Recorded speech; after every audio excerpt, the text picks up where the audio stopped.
Before anything else, I want to say thank you to all the early subscribers. Episode 2 got more attention than I expected, and honestly, your support motivates me to keep going. A lot of things did end up going sideways on this project, but don't let that stop you from trying.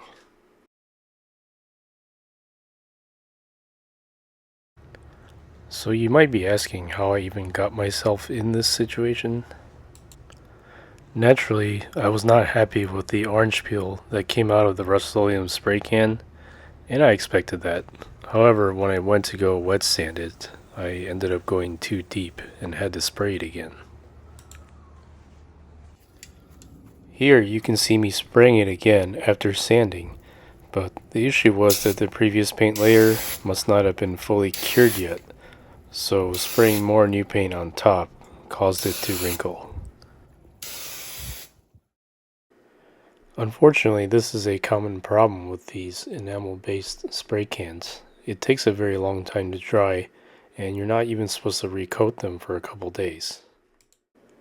The lesson learned here is that you can't be in a rush to recoat these things, because even though the top layer was dry enough to sand, it was still not cured underneath. I'm not trying to discourage anyone from trying these products, but you just have to pay close attention to the recoat window. You can absolutely still get excellent results like this if you are patient. Another issue that you saw me run into during this project was not being able to get the clear coat to lay flat. I had opted to try a Wipe-On 2K clear coat product because I didn't want the chemical exposure of spraying a whole car's worth of 2K clear. While I'm sure this product has its time and place, it just wasn't for me.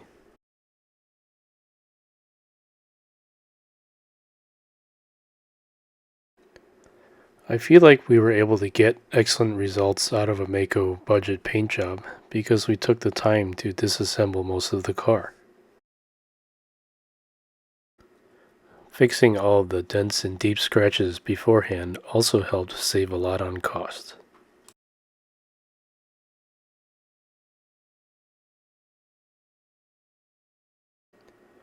The damage on this door was concerning to me because it was on the body line, but I think it actually turned out pretty good.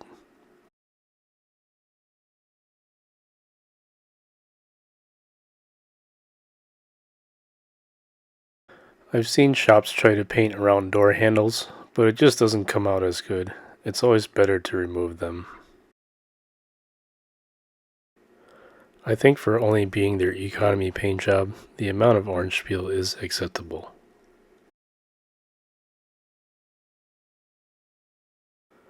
If you want to try these kind of projects, I suggest you start with something small like headlights first, so that you can get a better understanding of sanding grits before spraying.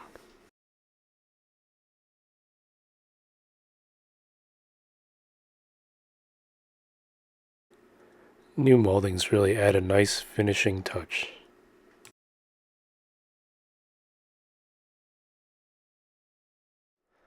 You might be wondering where the car is now. It is currently at a consignment dealer. They basically handle the whole selling transaction and pay me after it sells. If your car is in retailable condition, you can generally get a higher price selling it this way, but it does take a little bit longer.